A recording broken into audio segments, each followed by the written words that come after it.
What will we do to implement Tennessee education standards in ELA and mathematics? Well, the primary thing you're going to see in ELA is an integrated model of literacy, and so you will be writing throughout the year, and it will get progressively more rigorous as we progress throughout the school year. In math, the biggest thing is you will see teachers pushing you to explain the why behind the answers. The conceptual understanding in math will be the biggest shift that you'll see as we shift to Tennessee standards. How will we expand existing college and career academies in high schools? As we move into year 3 of our college and career academies, students can expect to continue to see real-world integrated problems based on career themes. Our juniors and seniors can also expect expanded dual credit, dual enrollment, and certification opportunities. How will we refine assessment practices to align with TNReady implementation? Well, what we do know about TNReady is that we'll focus on our current set of standards, and so your classroom instruction will reflect that every day. We also know that the assessment will be online this year, and so in your classroom you'll have multiple opportunities to practice online and use those tools so you can be successful on the TNReady assessment. Your teacher will create assessments that include writing in response to text, where you'll be citing evidence to support your thinking. You'll also have multiple choice items that you've seen before, but you'll also have the addition of multiple select items in which you have an opportunity to have more than one correct answer. Your classroom instruction every day will be balanced between critical thinking and basic skills, and all of this together will prepare you for the TNReady assessment. How do you plan to refine response to instruction and intervention K-5 and expand middle school implementation? Response to instruction and intervention, or RTI squared, was fully implemented in all of our elementary schools across the district last year. This year, our goal is to continue that great work. We will continue to refine our programs, identifying student needs, and providing appropriate interventions. All middle schools laid a strong foundation for RTI last year, using universal screener data to expand the use of existing interventions in general classes. Our pilot middle schools, along with all elementary schools, provided great models for us to learn from.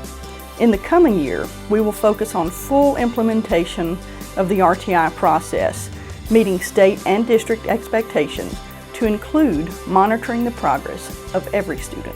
Why will we analyze recruitment and retention efforts for all employee classifications? The last several years we have focused on recruitment for all of our positions.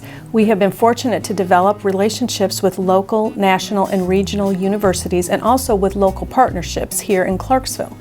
This has resulted in an improvement in our applicant pool, and we're currently reviewing all of our new employees to determine their effectiveness to the district. We also conduct exit interviews in person and by phone with any of our employees that are leaving.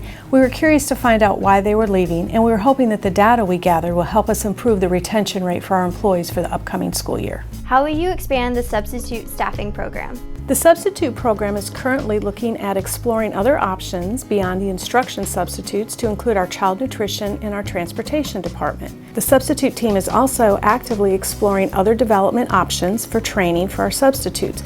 We're looking at coursework, we're looking at mentoring, and we're also looking at continuing the observation feedback. How will you promote employee and student health and wellness? We have several ways that we will be promoting employee wellness.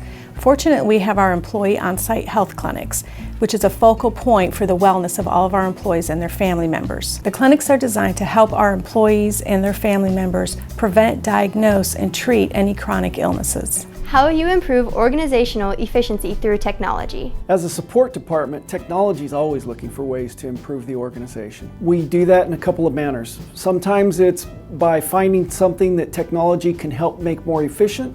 Sometimes it's just a matter of improving the time in which a job or a task can be completed. How will we begin transition to digital blended learning? Well, we know students are in love with technology, and we want to ensure that we're using it appropriately instructionally within the classrooms, and so we're making a targeted effort in a couple of our high schools and an elementary school, as well as providing additional training opportunities for our teachers throughout the district, so that as they use technology in the classrooms that you're in, we can be using those in a manner that improves student achievement. How do we develop software solutions to automate stipend pay? The process begins with bringing in all the individuals that are involved in the process, getting a representative group, whether it be in the schools or from within the central office, the program people over the school operations, as well as our technology folks. So we'll bring everybody that's involved in the process and get their input, and then from there, it's really just a matter of our technology, our computer programmers specifically, they will take that input and develop the computer software language, that code that allows us to implement and automate this process. How will we seek alternative funding to align with district work? Most of our focus to date has been on grants opportunities that align with our strategic work, and we've been very successful at that. In fact, we just finished the year with $14 million. So that's our best opportunity for doing that. What will we do to continue district security upgrades? So what we want to do is have every employee with a proximity card, and then leave all of the public entrances of the school building locked, and all of our employees would have the proximity card to allow them to gain access to the building, and that will greatly enhance the security of our schools. How will we expand energy efficiency efforts? We're going to try several things.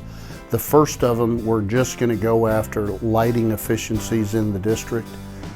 Specifically, one just as simple as let's turn the light off if we don't need it. But then a little more sophisticated effort where we'll know the requirements for lighting in different areas. So an office should have a certain number of lumens compared to a hallway, compared to a classroom, compared to a gymnasium. And so we'll know what those numbers are, and we have the devices that will allow us to measure how much light is being provided in a space. And if it's too much, then we'll just simply remove bulbs or we'll remove lighting fixtures to achieve those efficiencies. How do you plan to increase parent engagement? We plan to increase parent engagement by continuing our work in the Family School Connection Parent Engagement Initiative. In this initiative, we've been able to implement several components that include assigning a volunteer coordinator, an information coordinator, and a parent ambassador at each school to help our parents become better involved and better engaged. Family School Connection also offers online registration, as well as anytime, anywhere learning through our Engage TV. How will we align community resources with district work? One of the things that we're going to be focused on this year is making sure that we align our community resources with our district work. And what we'll be doing is implementing some technology and some tools that we'll be able to use that will make it much more efficient to align those two.